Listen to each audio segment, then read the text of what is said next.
बिल्कुल, अगर आज पिछले 24 घंटे अमित देखें तो मुल्क के लिए सबसे खतरनाक और बदतरीन 24 घंटे कहेंगे, क्योंकि मुल्क की सतह पर इस वक्त रिकॉर्ड टूटा। और प्रोग्राम का आगाज इसी खबर के साथ कि आलमी वबा कोरोना वायरस का कहर बदस्तूर जारी है। 1.5 बरस के इस लंबे अरसे के दौरान अब तक के सबसे ज्यादा केसेस 3,15,000 से ज्यादा केसेस मुल्क भर के अंदर पिछले 24 घंटों में रिपोर्ट हुए हैं और अमवात भी 2,000 के करीब हुई हैं। और कोविड के बीच अब भारतीय फिजाइया ने भी सरकार की मदद के लिए आगे आकर कमान संभाली है। और जहां पर एक तरफ भारत में वैक्सीनेशन के प्रोग्राम को मजीद आगे बढ़ाया जा रहा है, तो कोविड जैसी इस खतरनाक सूरत हाल जिसने मुल्क की मुख्तलिफ रियासतों और मरकज के जेर इंतजाम इलाकों को अपनी चपेट में लिया है, इससे बचने के लिए अब भारतीय फिजाइया को भी हुक्म दे दिया गया है। वज़ीर दिफा राजनाथ सिंह की तरफ से इस वक्त फिजाइया को अलर्ट रहने को कहा गया है। जहां पर ऑक्सीजन सिलेंडर्स की जरूरत पड़ेगी वहां पर ऑक्सीजन वक्त पर पहुंचाई जाए, इसके लिए हुक्म जारी किया गया है। दूसरी तरफ इस वक्त अगर देखें तो 2102 अमवात मजीद जो पिछले 24 घंटों के दौरान रिपोर्ट की गई है, 3,16,000 के करीब केसेस आए हैं अब तक के। यानी जो दिसंबर के महीने में 2019 में एक पहला केस मुल्क के अंदर डिटेक्ट हुआ था, बाहर से आने वाले शख्स का कोरोना पॉजिटिव केस आया था, उसके बाद से अब तक की सूरत हाल के बीच सबसे ज्यादा और रिकॉर्ड तोड़ केसेस का आंकड़ा इस वक्त सामने आया है। जिसके बीच अब सरकार भी कुछ रियासतों के अंदर बेबस होती नजर आ रही है, जिसके बाद फौज या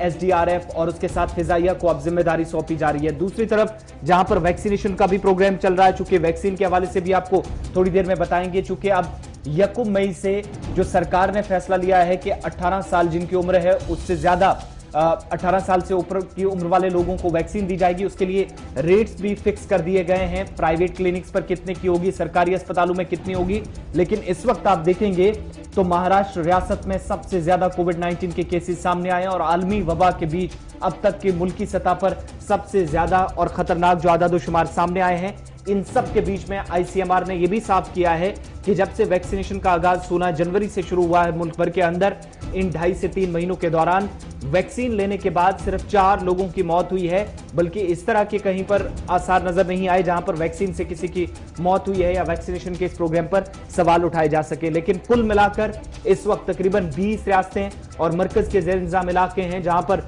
मुकम्मल तौर पर रिस्ट्रिक्शंस भी जरूर लगाई जा रही हैं। कारोबार कुछ मकामात पर जरूर चल रहा है, लेकिन इन सब के बीच में अमीन अब तक का सबसे बड़ा फिगर जो मुल्क की सतह पर सामने आया है, उसने न सिर्फ अपने आप में एक रिकॉर्ड बनाया है बल्कि हुकूमत के लिए भी कई चैलेंजेस खड़े कर दिए हैं। दूसरी तरफ आपको बताएं, जहां पर आपने थोड़ी देर पहले जिक्र किया कि कई अहम शख्सियात इस दुनिया फानी से अब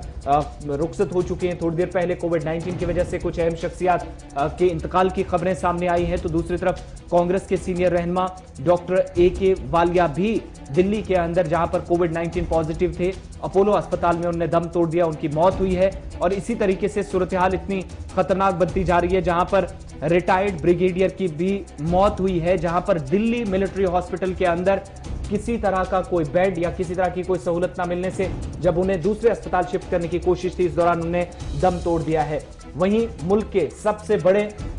अस्पताल दिल्ली के अंदर जहां पर एम्स के अलावा बाकी अस्पतालों पर नजरें थी, तो रात देर गए दिल्ली के हाई कोर्ट में भी समाअत हुई है। दिल्ली के मैक्स तंजीम के जो 6 बड़े अस्पताल चल रहे हैं वहां पर ऑक्सीजन सिर्फ 12 से 18 घंटे की बची हुई थी। उसके लिए 6 अस्पतालों के लिए मरकजी सरकार को अब हुक्म दिया है दिल्ली हाई कोर्ट ने कि वो फौरी तौर पर मैक्स के 6 अस्पतालों के लिए वैक्सीन का इंतजाम करे, ताकि 1400 से ज्यादा मरीज जो इस वक्त वेंटिलेटर्स पर हैं उनकी कीमती जानें बचाई जा सके। बिल्कुल, अगर हम बात करेंगे दूसरी लहर की कि जिस तरीके से 2 दिन कबल दिल्ली के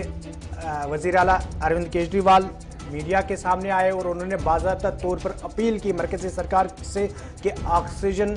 जल्दी दिल्ली को फराहम किया जाए ताकि जो सूरत हाल बनी हुई है उस पर काबू पाया जा सके। उससे साफ जाहिर होता है कि किस तरीके की सूरत हाल दिल्ली के अंदर भी बनी हुई है और अभी भी जिन लोगों के अंदर इस कोरोना वायरस को लेकर शक शुबात है या वैक्सीन को लेकर, सबसे पहले तो वैक्सीन को लेकर शक शुबात अब होने नहीं चाहिए, क्योंकि उलमाए किराम ने भी फतवा जारी किया है कि इसको लगाना बहुत ज़रूरी है, आलमी वबा है। और इस बीच अगर हम बात करेंगे जिस तरीके से गाइडलाइनें जारी की गई माहिरीन की जानिब से मासिक या समाजी दूरी का, ये अपने लिए भी है और अपने अहल अयाल के लिए भी हमें चाहिए कि हम इन चीज़ों की तरफ ध्यान दें ताकि इस वबा पर काबू पाया जा सके। हम एक एक रियासत की सूरत हाल आप तक इसलिए पहुंचाएंगे कि घर बैठे आपको इस बात का इल्म हो कि किस तरीके की सूरत हाल दूसरी लहर ने पैदा की है। और सबसे बुरी हालत जो इस वक्त मुल्क के अंदर है वो कोरोना वायरस की वजह से, एक तरफ जहां इक्तिसादी हालात आहिस्ता आहिस्ता लोगों की बुरी तरह से